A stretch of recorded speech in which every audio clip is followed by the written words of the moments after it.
Kimi nga po naman sir, dito sa itong 5pm nga pahabol, pwede lawas 9pm ha.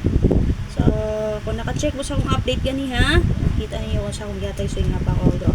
So, murad sa nakarespitar si 322, gamit sa na to, no?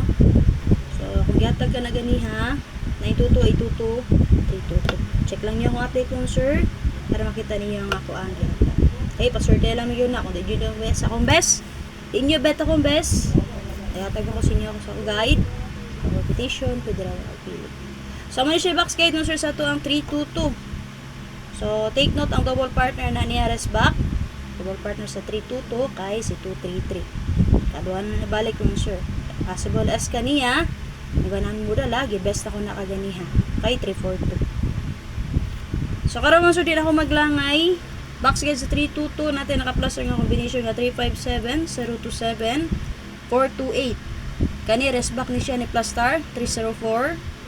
Ganan mo daw lang niya mo rest back pwede ra jud 528 772.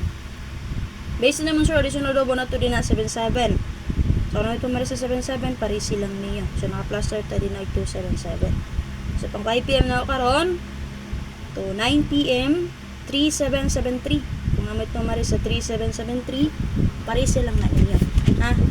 Kung naamoy nindot pa mga sa iya. So best ako din na karon nun sir. Okay, best na ko nun sir 537.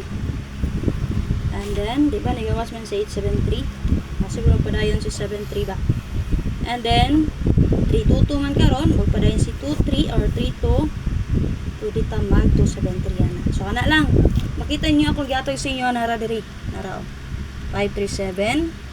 Then, digeto lang ko kung padayon si 32, unang nag-273 ta. Angle ro siya na raw, 27 and 3. Kung di nyo ganahan, o di nyo bet akong best karon, pwede rin nyo gamit to ng ako ang box guide. Pwede rin nyo magpili din. So, lang update mo sir. Salamat kayo. May nga po, patunta na.